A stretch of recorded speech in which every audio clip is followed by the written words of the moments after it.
Insan TV, tayangan dan saluran nasihat untuk semua insan.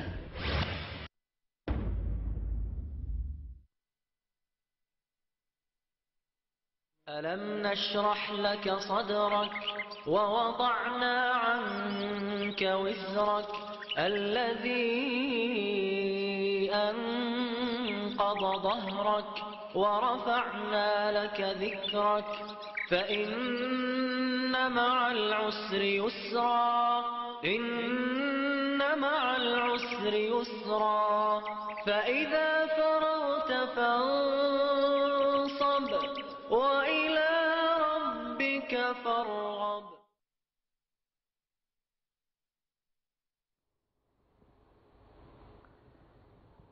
Alhamdulillah, assalatu wassalamu ala rasulillahi wa ala alihi wa ashabihi wa mawalah, wa la hawla wa la quwata illa billahi, amma ba'du.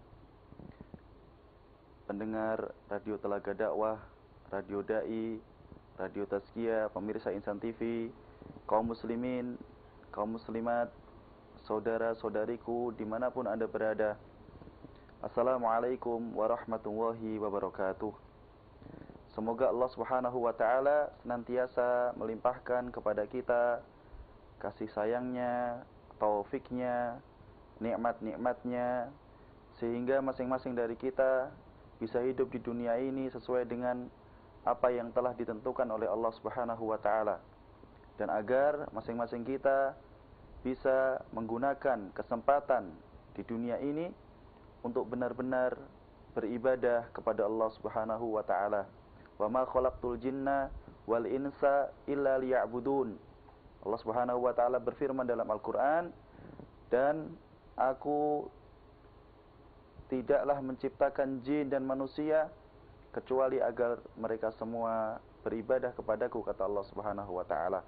Sehingga sudah menjadi sebuah keniscayaan bagi masing-masing dari pribadi muslim, pribadi muslimah, agar menjadikan kehidupannya di dunia ini dalam bingkai ketaatan, dalam bingkai ibadah kepada Allah Subhanahu wa ta'ala. Saudara-saudariku, pemirsa Insan TV dimanapun Anda berada, kemarin sudah kita bahas bahwa ada banyak sekali pintu-pintu atau kunci-kunci kebahagiaan yang bisa kita cari, yang bisa kita usahakan jikalau kita mampu untuk melaksanakan beberapa kunci tersebut. Niscaya kita hidup di dunia ini dengan hati yang nyaman, hati yang bahagia. Kemarin sudah kita ambil dua buah kunci kebahagiaan.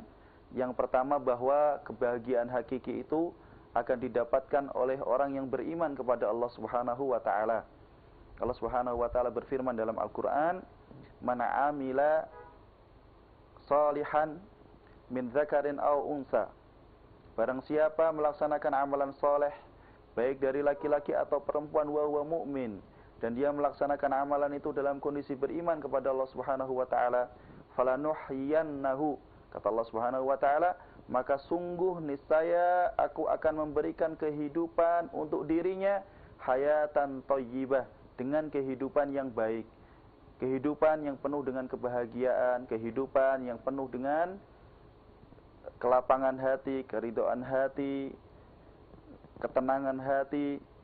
Bahkan lebih dari itu, Allah Subhanahu wa ta'ala menjanjikan sesuatu yang lain, wala najziyannahum ajrahum, dan sungguh niscaya akan kami berikan balasan untuk mereka bi ahsani ma kanu ya'malun, dengan sesuatu yang lebih baik dari apa yang dulu telah mereka lakukan di dunia, yaitu bahwa orang yang beriman dan kemudian mereka melaksanakan amalan soleh dan kemudian mereka meninggal dunia dalam keadaan beriman, Allah Subhanahu wa ta'ala akan menjanjikannya surga, ma la ainun ra'at wa la udhunun sami'at wa la khatara ala qalbi bashar.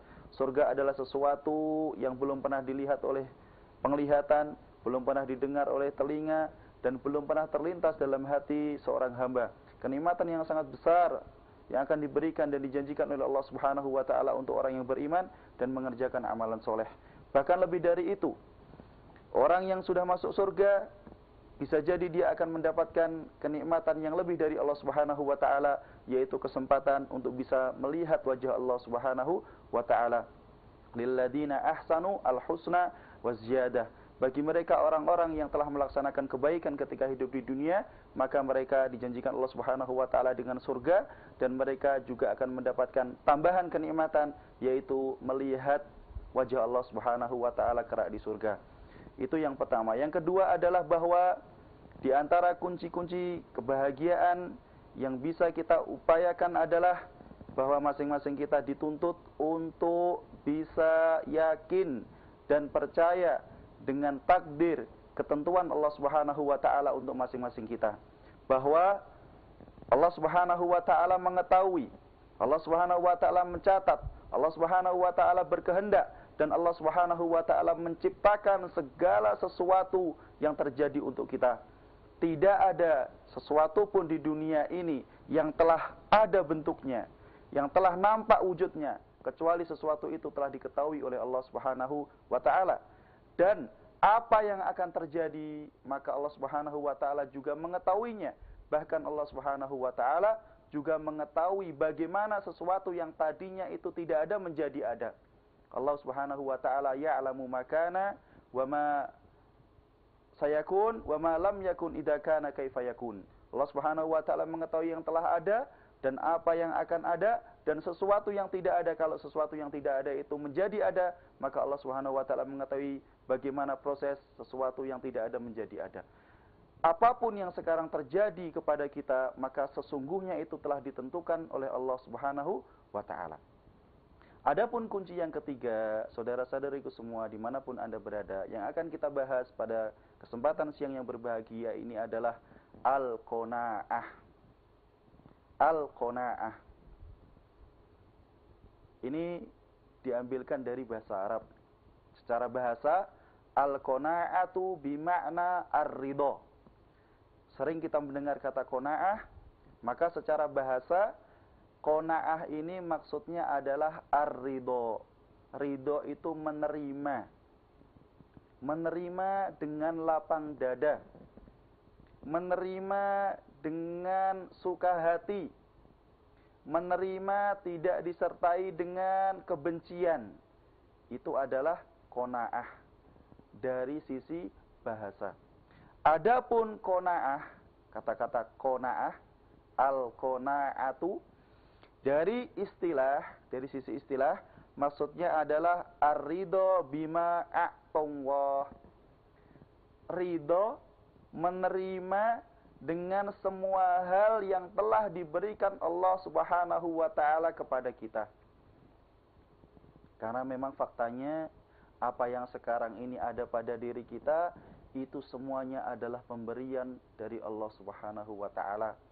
Adapun pekerjaan orang lain itu hanya media, tetapi semua yang memberi ini adalah Allah Subhanahu wa taala. Karena hanya Allah lah yang zat yang bisa memberikan rizki kepada kita.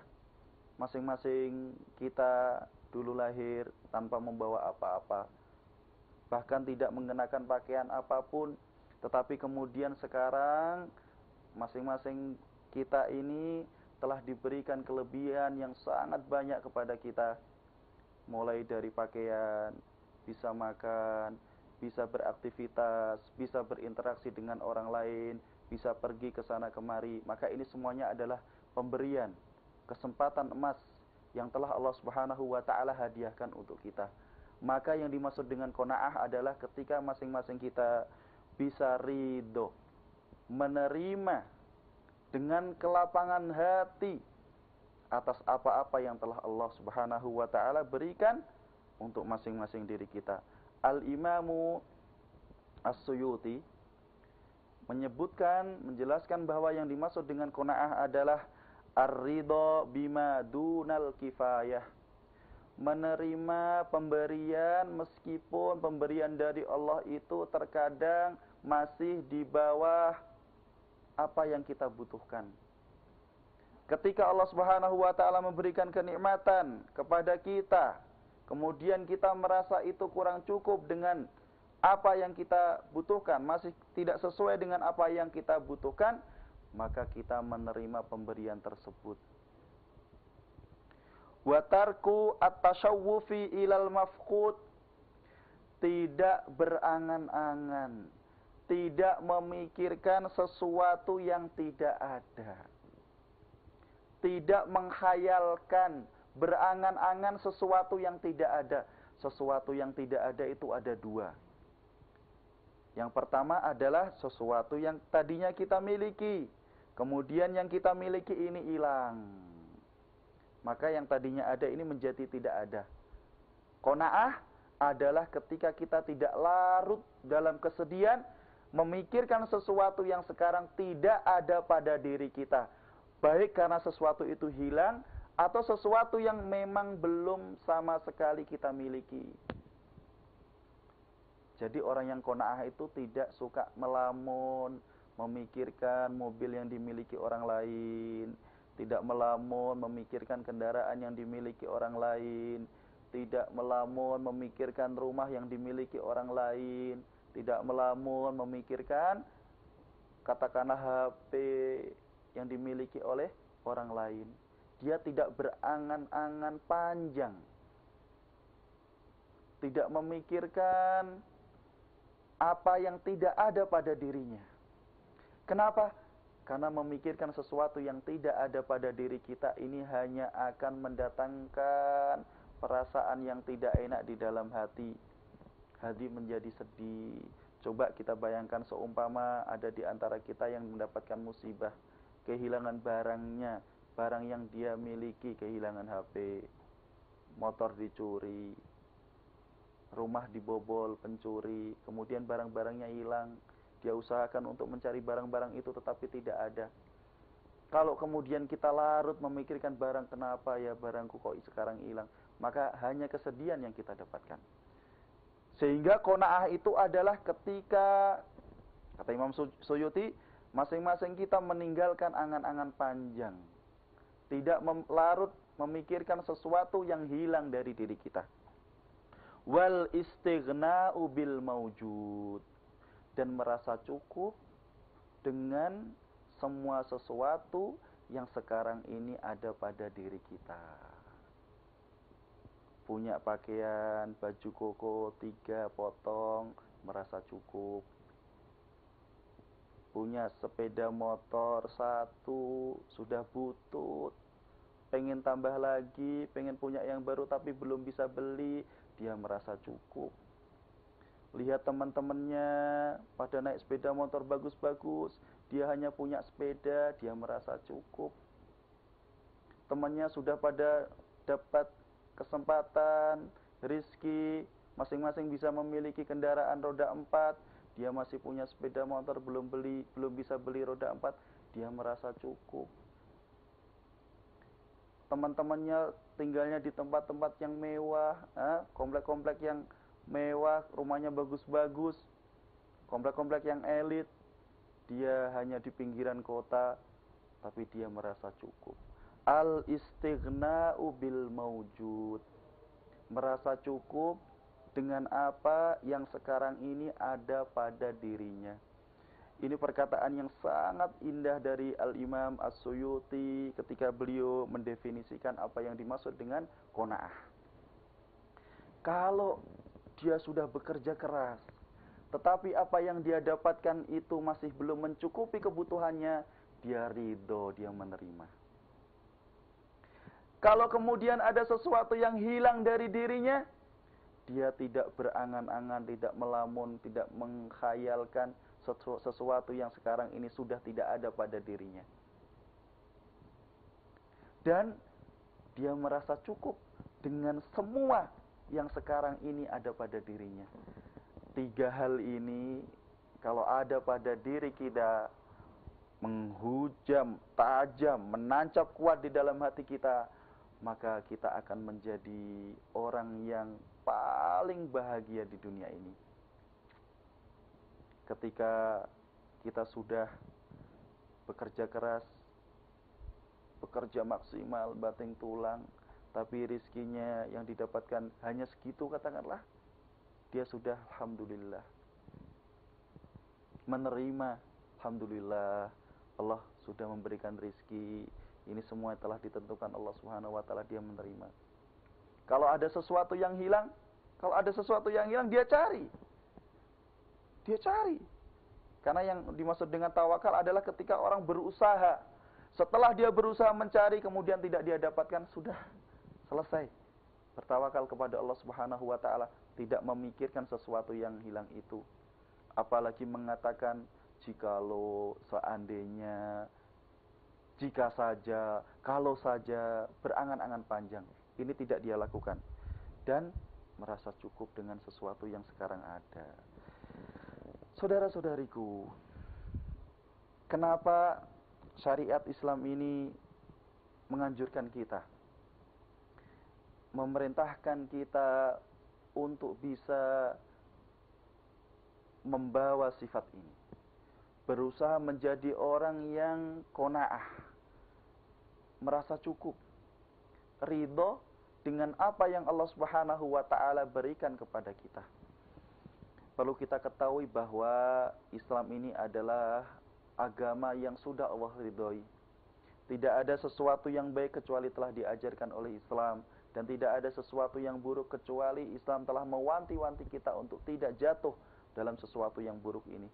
Islam memerintahkan kita untuk menjadi pribadi yang qani', memiliki sifat dan sikap bisa berqanaah. Di antara manfaat yang bisa kita dapatkan kalau kita bisa mengaplikasikan sifat qanaah ini, yang pertama adalah bahwa kita harus tahu qanaah ini adalah sesuatu yang diperintahkan oleh Nabi kita yang mulia Muhammad SAW. Karena itu adalah sesuatu yang diperintahkan, maka orang yang bisa berqanaah, maka sesungguhnya dia telah melakukan sebuah amalan soleh. Dan seperti tadi sudah saya sebutkan dalam surat An-Nahl ayat 97, Allah Subhanahu wa Ta'ala telah menjanjikan bahwa orang-orang yang melaksanakan amalan soleh, amalan yang baik, baik laki-laki atau perempuan, dan dia melaksanakan amalan yang baik itu dalam keadaan beriman, maka Allah Subhanahu wa Ta'ala akan memberikan kehidupan yang baik untuk dirinya. Dan besok di akhirat Allah Subhanahu wa Ta'ala akan membalas apa yang telah dia usahakan itu dengan pahala yang jauh lebih besar. Hanya dengan melaksanakan qanaah, kita mau berqanaah, maka sesungguhnya pada saat itu kita sudah melaksanakan sebuah amalan soleh. Yang kedua, di antara manfaat-manfaat qanaah yang bisa kita dapatkan adalah bahwa qanaah ini merupakan sebuah jalan yang bisa menghantarkan kita untuk bersyukur kepada Allah Subhanahu wa Ta'ala. Suatu ketika Nabi kita yang mulia Muhammad SAW, seperti diriwayatkan Imam Ibnu Majah, dan hadis ini sahih, beliau bersabda kepada sahabat Abu Hurairah dengan mengatakan, "Ya Aba Hurairah, wahai Abu Hurairah, kun wari'an, jadilah engkau itu orang yang berhati-hati. Berhati-hati dalam melakukan sesuatu, takun a'badan nas." Kalau engkau wahai Abu Hurairah bisa menjadi orang yang berhati-hati dalam mengarungi kehidupan di dunia ini, maka engkau akan menjadi orang yang paling bisa berbakti kepada Allah. Karena memang kita hidup di dunia ini harus hati-hati. Tidak boleh sembarangan, tidak boleh serampangan, tidak boleh semaunya sendiri. Karena Allah Subhanahu wa Ta'ala telah menciptakan kita dan memberikan pedoman untuk kita, yaitu Al-Quran yang dijelaskan dengan As-Sunnah. Maka sudah menjadi konsekuensi bagi masing-masing kita untuk menyesuaikan kehidupannya dengan apa yang diajarkan Al-Quran dan As-Sunnah, hadis-hadis Rasulullah SAW. Dan itulah bentuk kehati-hatian. Bapak, Ibu, Mas, Mbak, saudara-saudariku, ini mencakup semua hal. Kalau mau bicara, hati-hati. Kalau mau melakukan sesuatu, hati-hati. Kalau mau bicara, mari kita mikir dulu. Meskipun ini berat, bukan hanya untuk bapak dan ibu, bukan hanya untuk anta dan anti, bukan hanya untuk mbah atau nenek, tidak, tapi juga untuk pribadi saya sendiri. Bertutur kata, menjaga perkataan, agar perkataan itu menjadi sesuatu yang baik, itu tidak ringan. Itu tantangannya berat. Tetapi kita harus berusaha untuk hati-hati. Bagaimana caranya? Masing-masing kita hendaknya berpikir. Terkadang kan kita ini terkadang masih tergoda dengan temannya sendiri canda berlebihan. Apalagi sekarang ini kan banyak media sosial, sering terpancing. Saya pun masih berusaha keras untuk benar-benar memperhatikan hal ini. Karena ini tantangan untuk kita semua. Terkadang kita terpancing di media sosial, nulis, atau menimpali perkataan teman kita yang lain itu dengan cepat, tanpa memikirkan manfaat yang ada. Sehingga kita harus hati-hati. Apalagi kalau itu berkaitan dengan tindakan. Sebelum kita bertindak, hendaknya berpikir, apakah tindakan saya ini sesuai dengan apa yang diajarkan Al-Quran, apa yang diajarkan hadis, apa yang diajarkan para ulama, apa tidak. Ini bentuk kehati-hatian. Kalau kita bisa berhati-hati dalam mengarungi kehidupan di dunia ini, maka kita akan menjadi orang yang paling berbakti kepada Allah Subhanahu wa taala. Ya Aba Hurairah, kun wari'an takun a'badan nas. Wahai Abu Hurairah, jadilah engkau orang yang warok, berhati-hati, maka engkau akan menjadi orang yang paling berbakti kepada Allah Subhanahu wa taala. Begitu kata Rasulullah sallallahu alaihi wasallam. Kemudian beliau melanjutkan, wa kun qani'an, dan jadilah engkau orang yang bisa berqanaah, orang yang bisa merasa cukup dengan apa yang sekarang ini telah diberikan oleh Allah Subhanahu wa taala. Kata Rasulullah sallallahu alaihi wasallam, takun ashkaron nas.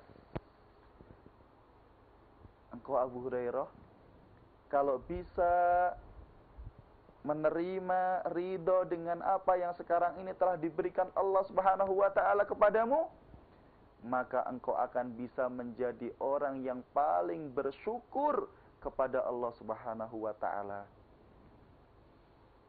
Padahal semua kita sudah tahu, bersyukur ini adalah sesuatu yang juga diperintahkan dalam agama Islam. Bersyukur ini adalah ketika masing-masing kita bisa menggunakan, memaksimalkan segala kenikmatan yang Allah berikan untuk kita dalam jalan ketaatan kepada Allah Subhanahu wa taala. An asyukru an tasta'mila hadhihin ni'ama li ta'atil mun'im.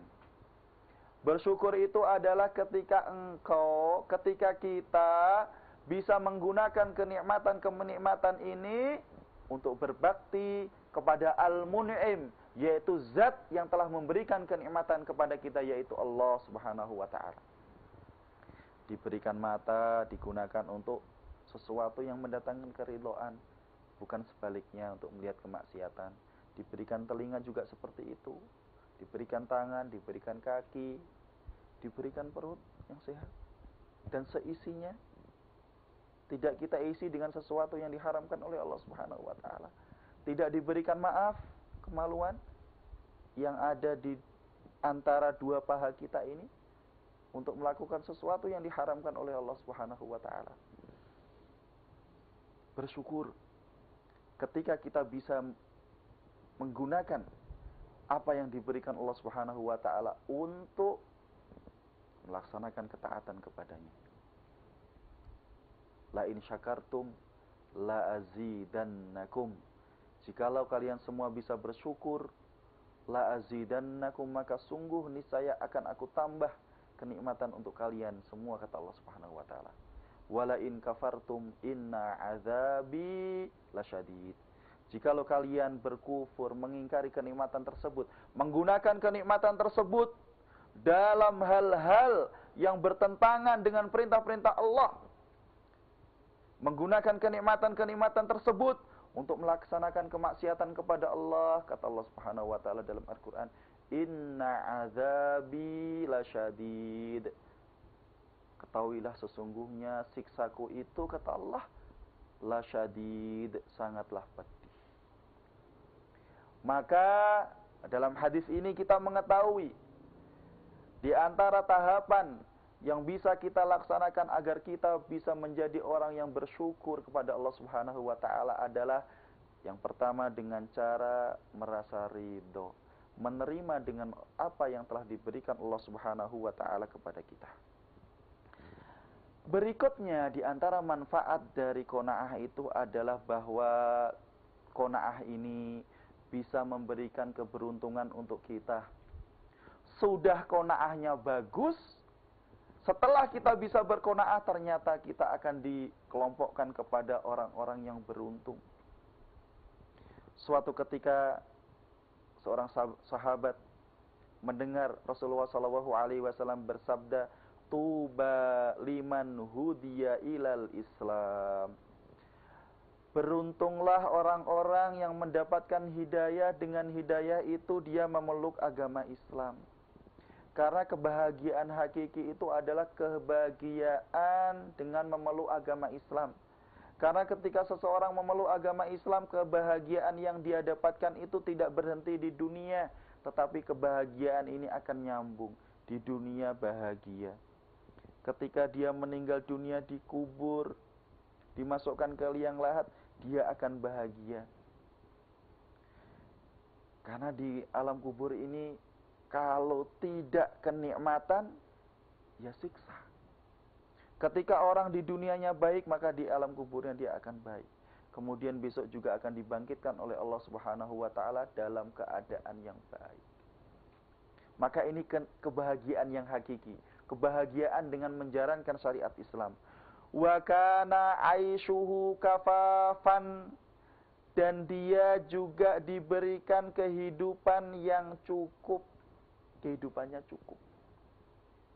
Wa qana'a, dan dia merasa qanaah dengan apa yang sekarang ini telah diberikan Allah untuk dirinya. Dalam hadis yang lain, Rasulullah SAW juga bersabda, "Qad aflaha man aslam." Sungguh telah beruntunglah orang yang masuk Islam. Wa ruziqa kafafan, dan dia diberikan rizki oleh Allah dengan rizki yang cukup. Ini tolong diperhatikan, bahwa rizki yang kita butuhkan itu adalah rizki yang cukup. Terkadang itu kita tidak merasa cukup dengan rizki yang sekarang ini telah diberikan Allah untuk masing-masing kita. Kenapa? Karena pikiran. Kita masih menganggap bahwa ada banyak hal yang bisa membuat kita bahagia. Kalau hal-hal, barang-barang itu tidak kita dapatkan, maka kita tidak bahagia. Kita masih merasa bahwa kita ini kurang karena kita tidak memiliki sesuatu yang sekarang ini dimiliki oleh orang lain. Kita sudah punya rumah, sudah punya kendaraan, sepeda motor, tapi sekarang kita masih merasa miskin. Kita masih merasa belum cukup. Kenapa? Karena kita memikirkan sesuatu yang sekarang dimiliki oleh orang lain itu. Jadi perasaan ini ternyata yang membuat itu kita tidak pernah merasa cukup. Kenapa? Selalu melihat kepada orang-orang yang lebih tinggi. Tinggi jabatannya, tinggi rumahnya, tinggi ekonominya. Itulah yang membuat kita selalu dan sulit menjadi orang yang merasa cukup dengan apa yang telah diberikan Allah Subhanahu wa taala kepada kita.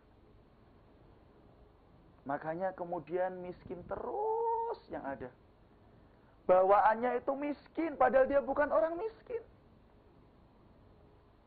Makanya sampai terkadang kita lihat di masyarakat itu, ya Allah, sudah punya rumah bagus, punya motor, punya mobil, tapi kalau ada pembagian itu raskin, beras miskin, subsidi dari pemerintah, dia adalah orang yang pertama kali mengejar agar dia mendapatkan itu. Padahal beras itu dikhususkan kepada orang-orang yang tidak mampu. Dia mengejar Bagaimana ini bisa dia dapatkan? Karena hatinya tidak terjaga. Padahal di sini diberikan rezeki yang cukup. Kita harus kembalikan. Orang kalau makan itu intinya kan bagaimana dia dengan makan merasa kenyang, kemudian dia bisa sehat, beraktivitas. Sekarang ini kita menjadi pusing tentang makanan karena kita melihat makanan-makanan yang tadinya itu kita tidak butuh dengan makanan itu. Tetapi kemudian kita menjadi kepikiran dengan makanan itu setelah kita melihat makanan itu di TV, di koran-koran. Ini kok makanannya aneh ya. Akhirnya kita bingung bagaimana cara mendapatkan makanan itu, kita capek sendiri akhirnya.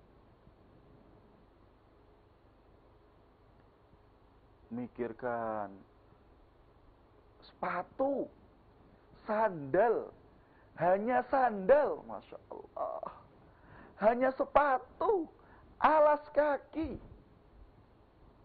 Itu kalau hati kita sudah rusak, gara-gara sandal dan sepatu, kita bisa menjadi orang yang kelihatan paling galau di dunia. Kamu ini sedang apa kok kelihatan galau? Mikirkan sepatu. Itu teman-teman saya punya sepatu yang bagus mereknya ini, saya belum bisa beli. Padahal sekarang dia punya sepatu. Yang mana fungsi sepatu itu? Untuk alas kaki, biar kalau jalan nyaman, tidak kena kerikil, tidak kena duri. Itu kan sepatu dibuat fungsinya.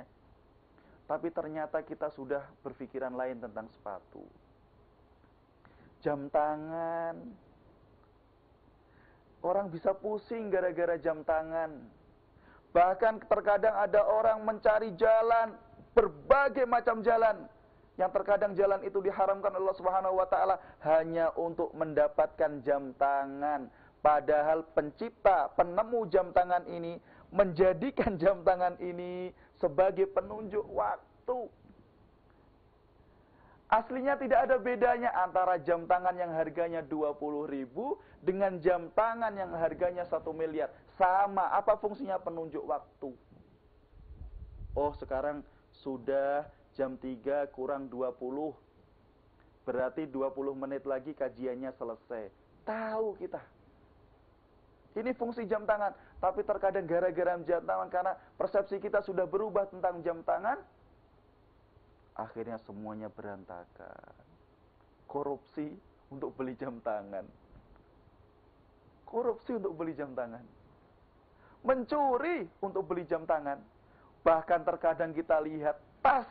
Allahu Akbar. Tas. Tas ini kan dibuat untuk menyimpan sesuatu. Terkadang persepsi orang ini sudah berubah dengan tas. Kalau bukan merek itu dia tidak pede membawa tas. Harganya 500 juta. Ada. Tas kok harganya 500 juta.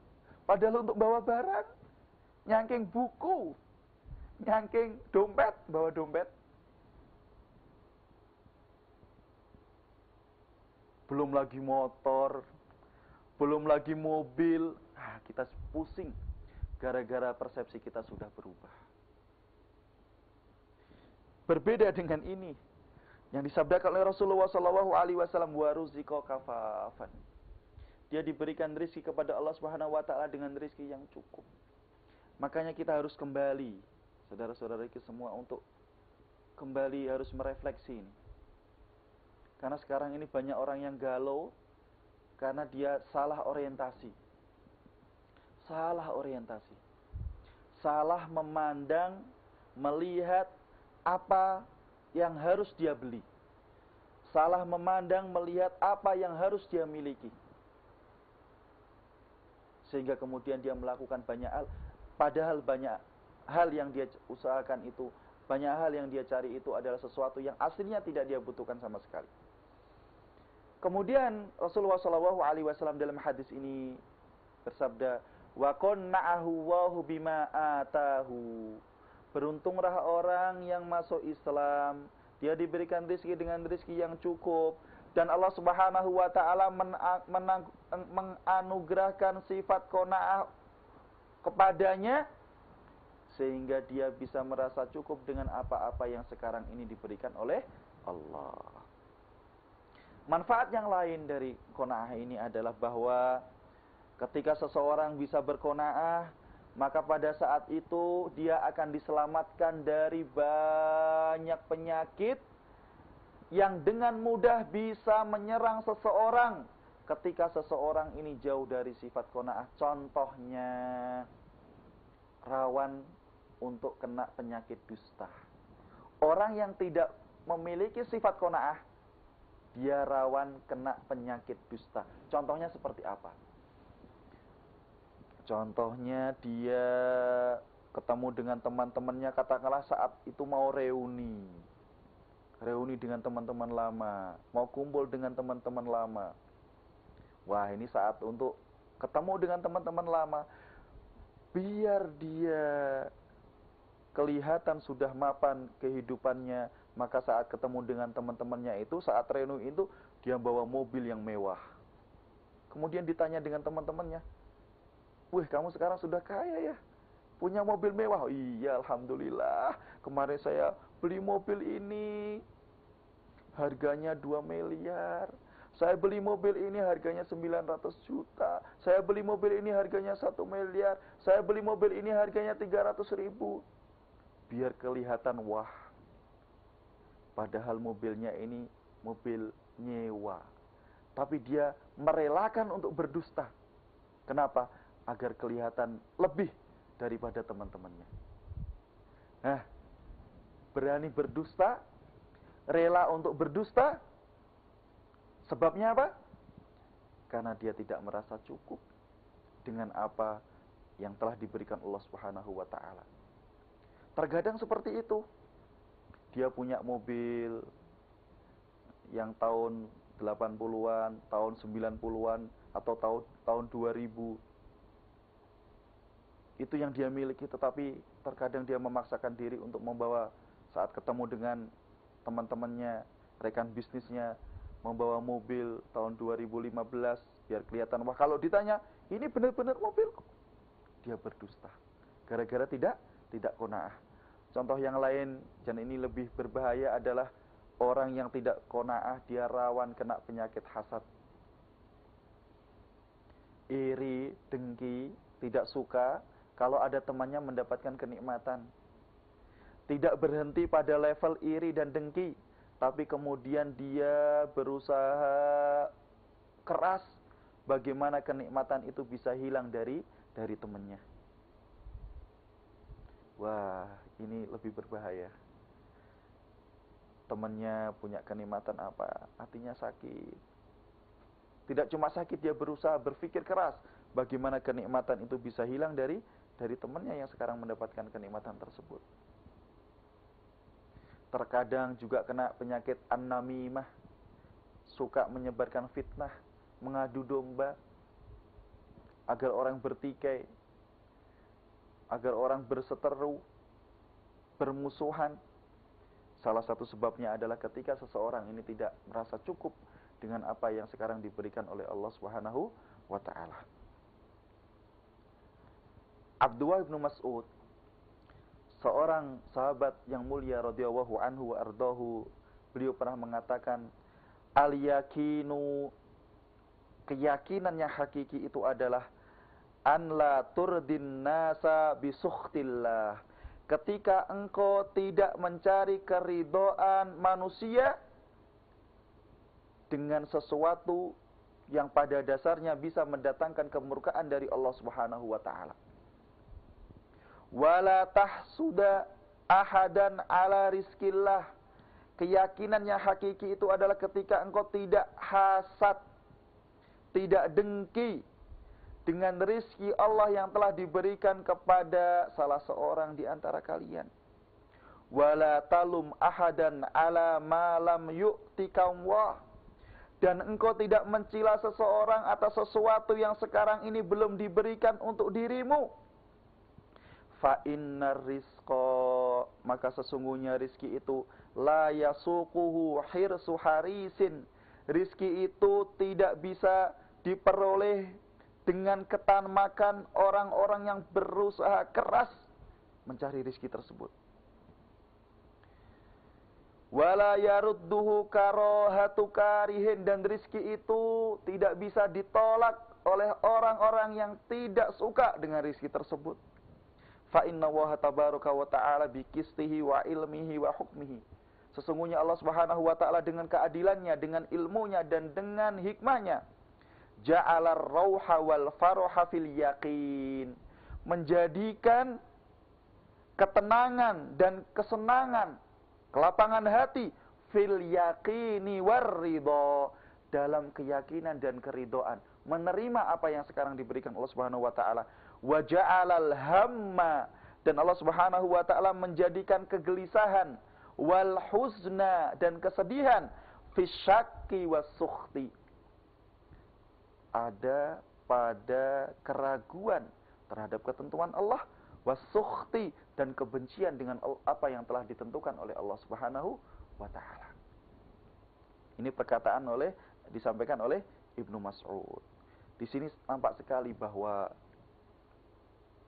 orang yang memiliki sifat qanaah itu, dia akan mendapatkan kelapangan hati. Dia akan mendapatkan kesenangan. Jadi hidupnya tidak ragu, hidupnya tidak gelisah. Saudara-saudariku, ini beberapa manfaat yang kita bisa dapatkan dari qanaah. Meskipun di sana sebenarnya banyak sekali manfaat-manfaat yang lain. Kemudian pertanyaannya adalah bagaimana agar masing-masing kita bisa memiliki sifat qanaah ini.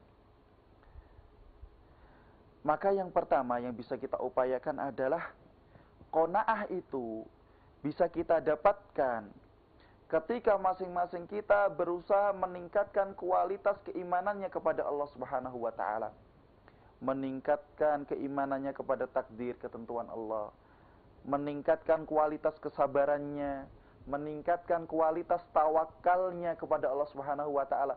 Dengan seperti itu maka kualitas qanaah yang dia miliki juga akan meningkat. Di dunia ini tidak ada sesuatu yang terjadi kecuali telah ditentukan oleh Allah Subhanahu wa taala. Terkadang kita ini pusing memikirkan rizki itu. Pusingnya tidak bekerja, tetapi pusing memikirkan rizki. Dia tidak mau bekerja dan dia belum bekerja, tapi sudah pusing memikirkan rizki.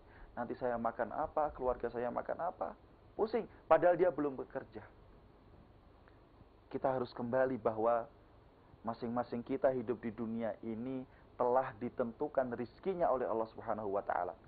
Dalam hadis yang sahih, Nabi kita yang mulia Muhammad sallallahu alaihi wasallam bersabda, "Inna ahadakum yujma'u khalquhu fi batni ummihi arba'ina yauman nutfatan." Sesungguhnya salah seorang di antara kalian, dan ini berlaku untuk semua kita, diciptakan oleh Allah Subhanahu wa taala dengan beberapa tahap.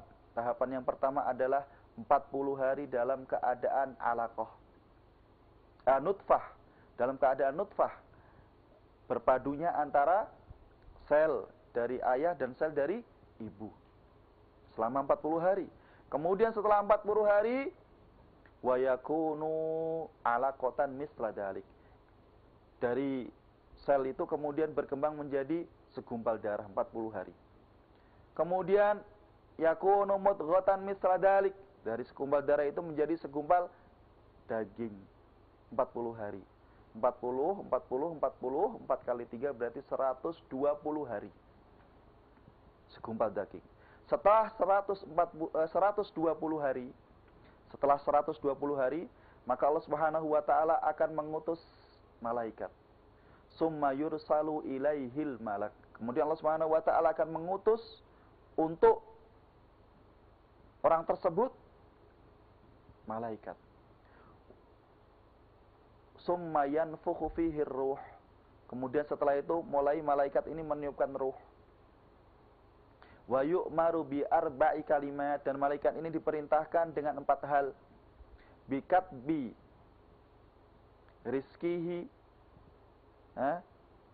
bikatbi rizkihi wa amalihi wa ajalihi wa syakiyun aw sa'idun. Makanya setelah usia janin kandungan itu 120 hari, maka janin itu sudah memiliki ruh. Ulama sudah sepakat bahwa janin yang usianya 120 hari ini tidak boleh diaborsi. Tidak boleh diaborsi. Kenapa? Karena sudah ditiupkan ruh di dalam janin tersebut. Kemudian juga dicatat. Saat itu juga yang pertama rizkinya sudah ditentukan, dicatat. Amalannya yang akan dia lakukan sudah dicatat. Kematiannya sudah dicatat. Apakah dia akan menjadi orang yang bahagia atau orang yang sengsara juga telah dicatat. Semuanya telah ditentukan oleh Allah Subhanahu wa taala sehingga kita tidak perlu galau. Kita tidak perlu sedih, memikirkan rizki yang akan kita dapatkan. Tidak usah memikirkan rizki. Allah sudah menentukan untuk kita masing-masing. Yang kita pikirkan adalah bagaimana kita ini menjadi orang yang produktif dengan berpikir dan bekerja maksimal. Untuk bekerja dengan maksimal. Berpikir untuk bekerja dengan bekerja itu, insya Allah, Allah akan mendatangkan rezeki untuk kita. Karena semua yang ada di dunia ini harus ada sebabnya. Tidak mungkin kita bisa mendatangkan rezeki yang telah ditentukan Allah. Tidak mungkin kita mendapatkan rezeki yang telah ditentukan Allah itu, kecuali kita menempuh sebab-sebabnya. Ingin rezeki, bekerja. Ingin mengambil air yang ada di sumur, paling bawah itu, ambil airnya, ditimba, atau pakai mesin pengangkat air. Ingin pergi pindah ke suatu tempat, ya berjalan, atau lari, atau naik sepeda, atau naik motor, atau naik kendaraan.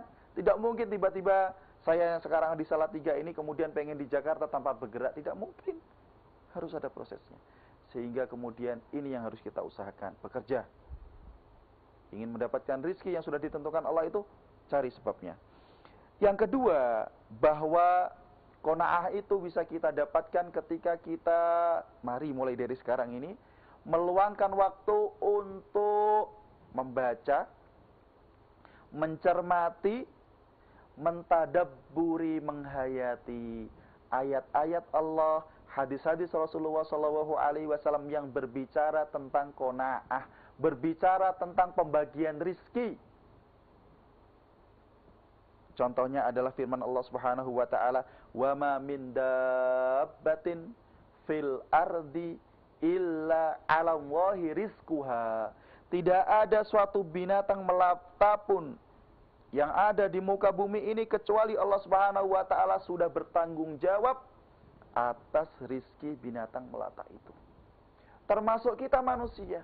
Allah sudah bertanggung jawab kepada rizki kita, tapi syaratnya kita perhatikan dalam ayat ini, wa ma min dabbah. Dabbah itu binatang melata, binatang yang merayap, binatang yang berjalan. Kita ini terkadang kalah dengan seekor cicak. Seekor cicak. Aneh cicak ini. Cicak ini kalau kita perhatikan, cicak kan nggak bisa terbang. Berjalan di dinding, di atap. Tapi kalau kita perhatikan ternyata hampir mayoritas makanan cicak itu adalah hewan-hewan lain yang terbang. Cicak nggak bisa terbang, tetapi makanannya adalah hewan terbang. Siapa ini yang mengatur? Siapa ini yang mendesain ini? Cicak nggak bisa terbang, tapi makanannya adalah hewan-hewan yang bisa terbang. Burung terbang pagi dalam keadaan perutnya lapar, sore hari pulang lagi sudah dalam keadaan kenyang. Padahal mereka tidak memiliki pikiran, tidak diberikan akal oleh Allah Subhanahu wa taala. Kita ini lebih utama. Masalahnya kita ini tidak mau berusaha. Kalau ada seekor cicak yang ada di dinding atau atap itu diam, insya Allah lama-kelamaan cicak ini akan jatuh mati. Nggak dapat makanan kalau dia diam. Tapi cicak ini nggak berpindah. Burung itu kalau dia ngedon, duduk di sarangnya, nggak mau gerak, insya Allah lama-kelamaan dia akan mati. Tapi burung ini bisa hidup, eksis karena dia terbang cari makanan. Kita manusia lebih utama. Makanya berusaha. Jangan takut dengan rezeki kita. Usaha dulu, kemudian hasilnya serahkan kepada Allah Subhanahu wa taala. Dalam sebuah hadis, ini contoh tadi dari ayat, ini dari hadis sekarang. Sabda Rasulullah sallallahu alaihi wasallam, "Ayyuhan nas, wahai segenap manusia, ittaqullah, bertakwalah kepada Allah Subhanahu wa taala, wa ajmilu fit thalab, dan carilah rizki itu dengan cara yang baik.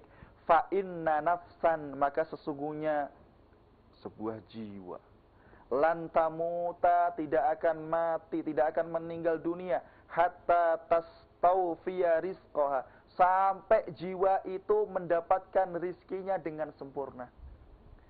Jadi sudah diatur oleh Allah Subhanahu wa taala. Masing-masing kita itu rizkinya sudah diatur.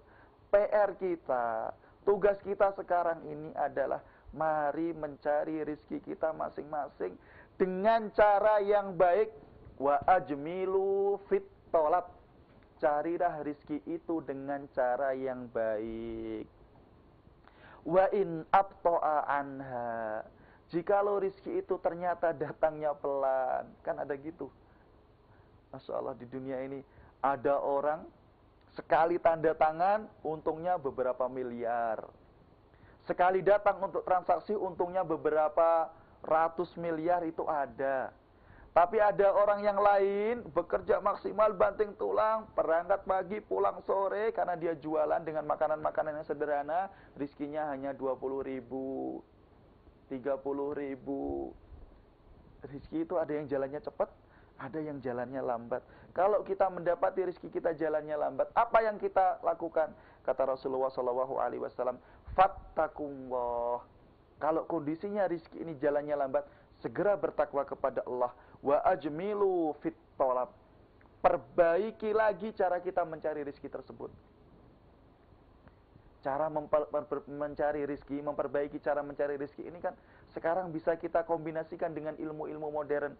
Bagaimana cara produksi barang kita yang akan kita jual, bagaimana kita mendistribusikan barang-barang itu, bagaimana kita memasarkan barang-barang itu.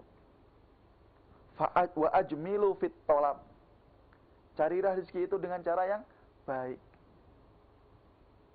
Bagaimana kita membuat barang yang menarik orang lain, bagaimana kita memasarkannya, bagaimana kita bisa menarik orang untuk bisa membeli barang yang kita miliki ini, dan seterusnya. Khudu mahalla, ambillah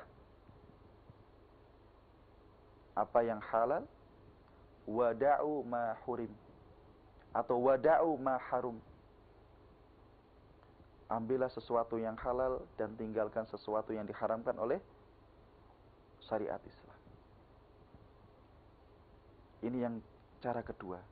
Dan banyak sekali hadis-hadis, ayat-ayat yang lain yang berbicara tentang masalah pembagian rizki. Yang ketiga, kita harus sadar. Agar kita bisa berqanaah, kita harus sadar.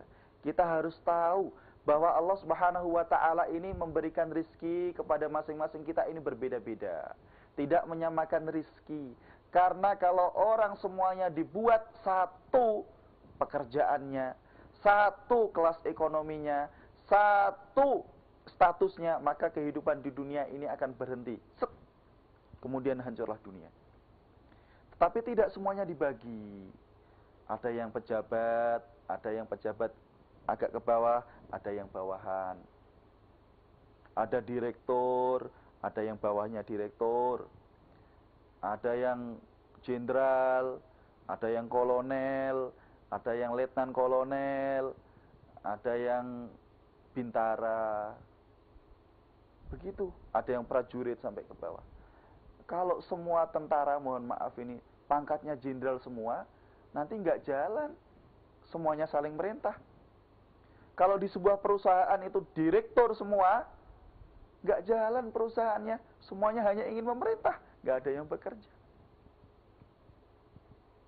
Semuanya diatur agar kehidupan ini bisa berjalan dengan seimbang. Allah Subhanahu wa taala berfirman dalam surat Az-Zukhruf ayat 32, "Ahum yaqsimuna rahmata rabbika?" Apakah mereka yang membagi-bagi rahmat rizki dari Allah Subhanahu wa taala? "Nahnu qasamna bainahum ma'isyatahum fil hayatid dunya." Kamilah, kata Allah Subhanahu wa taala, yang menentukan rizki kehidupan mereka di dunia. "Wa rafa'na ba'dahum fawqa ba'din darajat." Dan kami mengangkat sebagian mereka di atas sebagian yang lain beberapa derajat. Liyattakhidha ba'duhum ba'dan sukhriya, agar masing-masing mereka saling bisa memanfaatkan. Ada yang jual, ada yang beli. Kalau semuanya penjual, nggak ada yang beli. Di kali itu, di sungai itu, ada yang mecah batu, kemudian ada yang mengambil pakai truk, kemudian ada yang mengantarkan, ada yang bangun rumah, jadilah rumah. Ada yang beli batu itu. Kalau yang mecah batu di sungai itu, di kali itu, mecah terus, tapi nggak ada yang ngambil, nanti numpuk batunya itu, nggak bisa dimanfaatkan. Produsen kendaraan, produksi nggak ada yang beli, berhenti dia, karena nggak ada yang beli. Begitu dibuat oleh Allah Subhanahu wa taala. Semuanya ini telah dibuat, didesain berbeda-beda, bertingkat-tingkat. Wa rahmatu rabbika khairun mimma yajma'un. Dan rahmat kasih sayang Allah Subhanahu wa taala itu lebih baik dari apa yang mereka kumpulkan. Jadi ini juga harus kita renungi, bahwa memang keadaan yang berbeda-beda ini sudah ditentukan, didesain oleh Allah Subhanahu wa taala. Kita harus menyadari itu. Jangan, kenapa ya saya kok dijadikan seperti ini? Jangan seperti itu. Nanti hati kita akan sakit. Kenapa ya saya kok dijadikan kerjaannya seperti ini? Itu enak itu. Penonton bola, lihat pemain bola, enak ya pemain bola. Sekali main kontraknya tinggi. Nanti yang nonton, yang jadi pemain bola juga mikir, enak ya yang jadi penonton, saya lari-lari ditonton. Saling melihat. Ini sudah dibuat beda-beda oleh Allah Subhanahu wa taala agar masing-masing kita bisa bekerja sama, saling memanfaatkan. Kita juga perlu yang keempat, berdoa kepada Allah Subhanahu wa taala agar kita diberikan nikmat qanaah. Seperti apa yang telah dicontohkan oleh Rasulullah SAW, beliau berdoa. Contohnya adalah doa yang beliau sampaikan, Allahumma qanni'ani bima rozaqtani, ya Allah, berikanlah sifat qanaah kepada saya atas apa yang telah Engkau berikan kepada saya, wa barik li fihi, dan berikan berkah atas apa yang telah Engkau berikan untukku, wakhluf alayya kulla ghaibatin li bi khair. Jikalau sekarang ini ada sesuatu yang belum Engkau berikan kepada saya, maka berilah saya gantinya dengan sesuatu yang lebih baik. Berdoa agar kita bisa qanaah. Yang kelima, dan ini juga penting, agar kita bisa qanaah, maka yang kita lakukan adalah bagaimana kita ini berusaha untuk memandang orang-orang yang sekarang ini kehidupannya ada di bawah kita. Rasulullah SAW bersabda, "Idza ra'a ahadukum man fawqahu fil mali wal hasab." Jikalau salah seorang di antara kalian melihat orang yang harta dan kedudukannya itu lebih tinggi, falyandur ila man huwa dunahu, maka hendaknya dia segera melihat orang yang sekarang ini harta dan kedudukannya lebih rendah. Falyandur ila man huwa dunahu fil mali wal hasab. Wah, ini terapi. Kalau kita sekarang ini pusing, ya Allah, teman saya kok HP-nya bagus, harganya 5 juta, HP saya cuma 500.000. Segera lihat orang yang sekarang belum punya HP. Kalau sekarang kita bingung, ya Allah, itu tetanggaku, ya Allah, rumahnya kok tingkat 2, saya cuma tingkat 1, ada 5 kamar loh, sudah ada 5 kamar dia masih kurang. Itu tetanggaku ini rumahnya tingkat ada 10 kamar. Saya kok sekarang cuma 5 kamar, gak ada tingkatnya. Segera lihat orang yang rumahnya ukuran 5 kali 7 meter, kamarnya hanya 2, dapur sekalian digabung dengan ruang tengah, ruang tamunya sempit. Lihat. Dalam hadis yang lain, dari Imam Tirmidzi, Rasulullah SAW bersabda, unduru ila man huwa asfala minkum wala tangduru ila man huwa fawqakum fa huwa azdaru an la tazdaru ni'matallahi 'alaikum fa huwa ajdaru an la tazdaru ni'matallahi 'alaikum.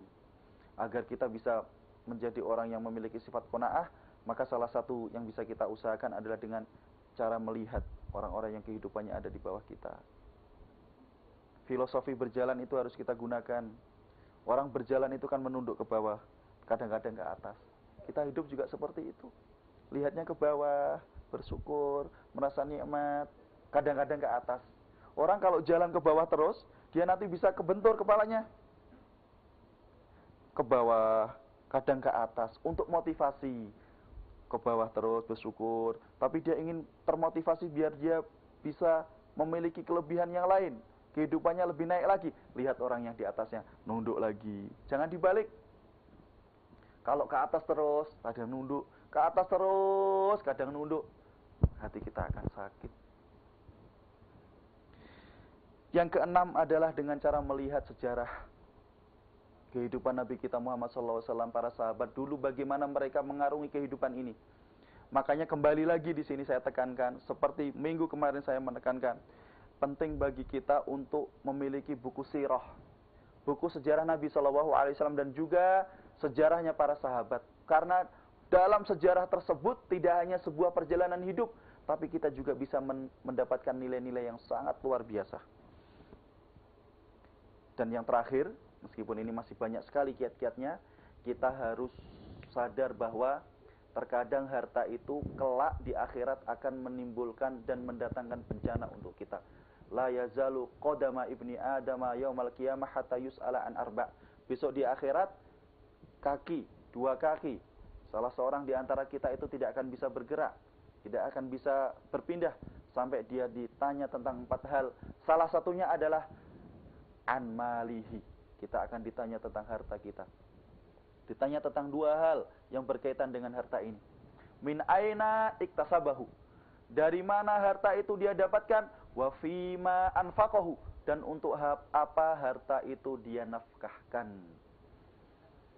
Jadi kita berpikir positif bahwa kalau kita punya harta kita manfaatkan dengan baik. Dan kita juga berpikir positif. Berpikirnya seperti ini aja. Ya Allah, sekarang saya kok tidak punya uang ya. Kita langsung berpikir, ya daripada saya punya uang, daripada saya punya uang tapi nggak bisa memanfaatkan uang itu, daripada saya punya uang tapi uang itu untuk kemaksiatan, lebih baik saya nggak punya uang. Selesai nanti, hati akan nyaman. Kalau karena lihat orang-orang yang kaya, kendaraannya mewah, punya HP bagus, punya rumah, langsung lihat yang di bawahnya, nanti kita akan tenang. Ini saudara-saudariku yang bisa disampaikan pada pertemuan siang ini. Sebelum kita tutup, ada banyak sekali ini pertanyaan yang masuk. Kita jawab. Ustadz, bagaimana hukumnya olahraga? Olahraga ini penting. Selama olahraga yang dilakukan ini tidak berbenturan dengan syariat. Tidak berbenturan dengan syariat. Contohnya, kalau olahraga, auratnya harus ditutup. Contoh yang lain, kalau olahraga jangan lupa waktu sholat. Kalau olahraga jangan sampai ikhtilat, campur baur. Kalau olahraga jangan sampai di tempat olahraga itu banyak kemaksiatannya, jangan. Jangan. Olahraga. Al-mu'minu al-qawiyyu khairun wa ahabbu ilallahi minal mu'minid du'if. Wa fi kullin khairun. Seorang mukmin yang kuat segala halnya, ekonominya kuat, badannya kuat, kemampuan akademisnya kuat, itu lebih baik daripada mukmin yang lemah. Maka olahraga ini penting. Rasulullah dulu usianya 50 tahun, 55 tahun, beliau masih bisa berperang, mengangkat senjata, naik kuda. Ini kalau bukan orang yang terlatih sulit. Maka olahraga. Dan olahraga yang baik adalah yang seperti disebutkan oleh Rasulullah SAW. Ada 3. Yang pertama adalah olahraga memanah, kemudian olahraga naik kuda, dan kemudian berenang. Meskipun olahraga yang lain juga diperbolehkan, selama itu tidak bertentangan dengan syariat. Saya pribadi juga suka olahraga, sering lari, jogging, kemudian juga fitness karena melatih otot. biar kita bisa menjadi mukmin yang kuat. Selama kita cari tempat fitness yang kondusif, tidak ada campur baurnya antara laki-laki perempuan. Apalagi kalau kita bisa beli alat fitness sendiri, bikin yang sederhana, di rumah kita latihan sendiri, sehingga kita bisa menjadi lebih maksimal dalam memanfaatkan karunia yang Allah berikan untuk kita. Sama-sama punya tangan, satunya tangan dilatih menjadi kuat, itu tentu lebih baik daripada tangan yang tidak pernah dilatih, sehingga kemudian tangannya tidak kuat. Maka boleh olahraga, selama olahraga itu tidak bertentangan dengan apa yang seharusnya kita utamakan, yaitu ketaatan kepada Allah Subhanahu wa taala.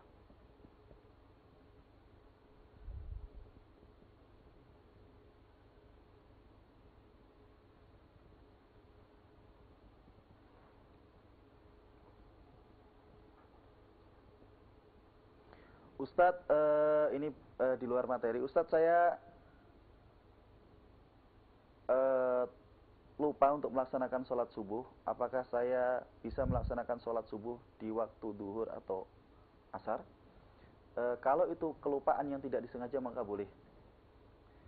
Rasulullah SAW bersabda, "Man nama an sholatin aw nasiya anha falyusalliha idza dzakaraha aw mata dzakaraha." Barang siapa yang lupa melaksanakan sholat atau dia ketiduran, dengan ketiduran itu dia tidak bisa melaksanakan sholat tepat waktunya, maka dia segera melaksanakan sholat kapanpun dia ingat. Contohnya, kita tidur jam 2 malam karena melakukan sesuatu aktivitas yang tidak bisa ditinggalkan, kemudian kita tidur. Ternyata bangun-bangun jam 8, maka jam 8 itu kita langsung melaksanakan sholat subuh, tidak mengapa. Tapi nanti jangan dibuat-buat, sudah jam setengah, ketika dengar adzan subuh dia mendengar sebenarnya, tapi kemudian dia malas-malas, ini lain hukumnya. Atau dia lupa, terkadang itu lupa. Orang yang biasa sholat berjamaah di masjid, kalau dia melakukan safar, perjalanan, itu dia cenderung lupa, karena dia biasa sholat berjamaah. Terkadang jalan gitu, kemudian ternyata lupa. Nah, saat ingat langsung dilaksanakan sholat yang kita lupakan tersebut. Langsung dilaksanakan, tidak perlu ditunda-tunda lagi.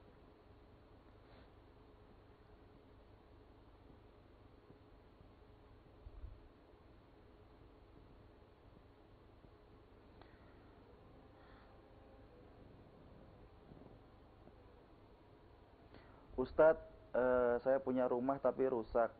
Uang sebulan cuma dapat 500.000. Buat makan saja tidak cukup. Bagaimana Ustadz? Yang pertama, seperti yang tadi dianjurkan Rasulullah SAW. Yang pertama, kita perbaiki kualitas ketakwaan diri kita. Itu yang pertama. Perbaiki kualitas ketakwaan diri kita. Yang kedua, mencari rezeki dengan cara yang paling baik.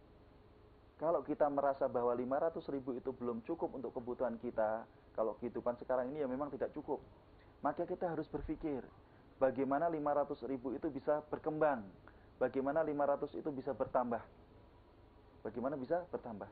Manfaatkan waktu yang ada, jangan biarkan waktu yang ada ini terbuang sia-sia. Kemudian kita juga berpikir bagaimana kita bisa mencari pekerjaan atau bekerja sehingga bisa mendapatkan sesuatu yang lebih baik.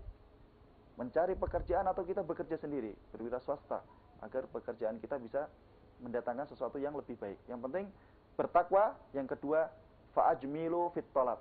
Cari jalan yang paling baik untuk mencari rezeki Allah Subhanahu wa taala.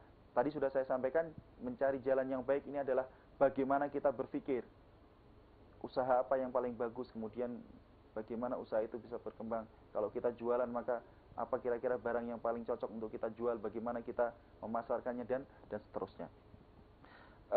Sambil ini biar kita tidak sedih, terlalu sedih, maka dilihat tadi anjurannya adalah ya kita sekarang 500.000, kalau hidup sekarang ini mohon maaf di Jawa, atau apalagi di Jakarta, apalagi di Surabaya, apalagi di Medan, apalagi di Makassar, itu 500.000 ya minim. Tapi kalau kita sudah maksimal tapi dapatnya cuma segitu, ya kita melihat bahwa ternyata di sana juga banyak orang yang kita perlu sekali-kali itu melihat film-film yang bukan film ya, cuplikan-cuplikan video yang bagaimana menggambarkan saudara-saudara kita yang saat ini, detik ini mereka masih sulit mendapatkan sesuatu yang bisa dimakan, dan ini ada saudara-saudara kita di Suriah, saudara-saudara kita di beberapa negara itu untuk makan saja mereka sulit.